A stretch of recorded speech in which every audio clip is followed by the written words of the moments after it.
Hi, I'm Cheney Garrison. I'm Sophie Maddox. I'm Hunter Kinnaman. I'm Alex Hibbins. I'm Dolce Dillard. And we're students in an anthropology class, and we want to address some stereotypes that we see in our everyday society.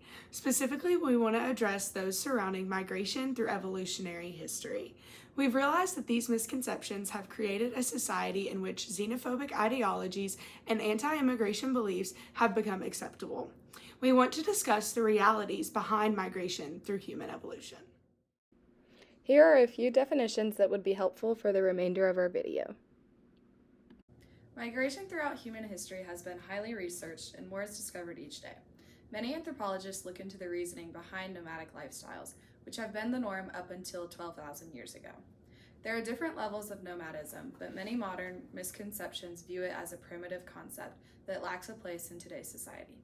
Many believe that a proper society must be sedentary with urban lifestyles to ensure the growth of cities and maximizations of economic profits. Nomadism was a necessary lifestyle to ensure a constant food supply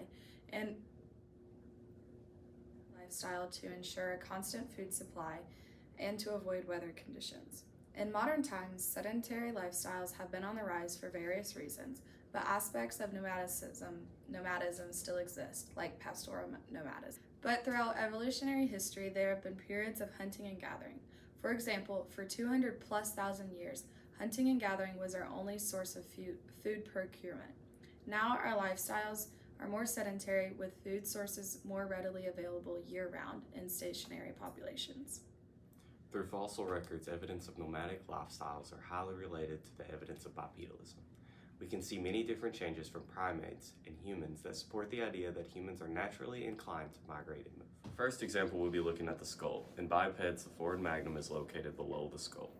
In quadrupeds, it is located in the back of the skull. For knuckle walkers, such as the chimpanzee, it is located intermittently between its location on bipeds and its location in quadrupeds.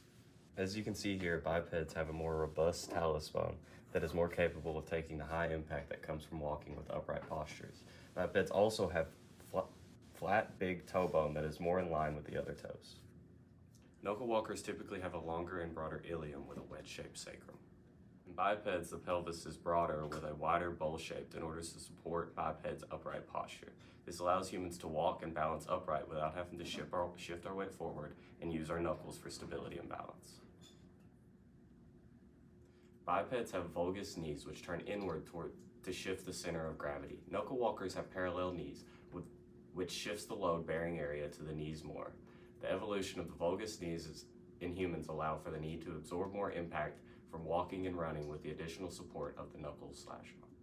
As you can see, the knees go inwards from the pelvis here. Human migrations and nomadism are a direct behavioral consequence of the bipedal gait, and the evolutionary changes we've shown in this video all contribute to our ability to migrate.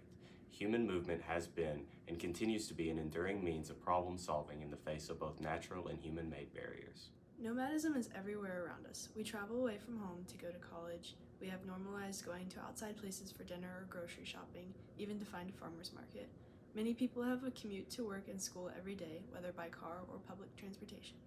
Other examples in our society today include transportation creating fixed movement, in addition to governmental boundaries such as countries or states make it difficult to move between such set boundaries.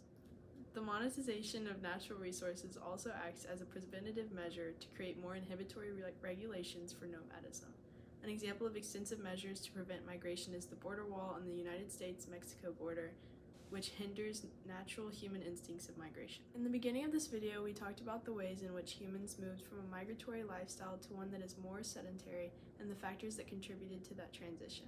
We had mentioned some of the ways we utilize migration today, but living nomadically now carries a very different meaning than it did to our ancestors. If humans are naturally migratory, what systems have been put in place that change our understanding of that? Regardless of personal opinion, we as a society have deemed borders and definite perimeters to be important.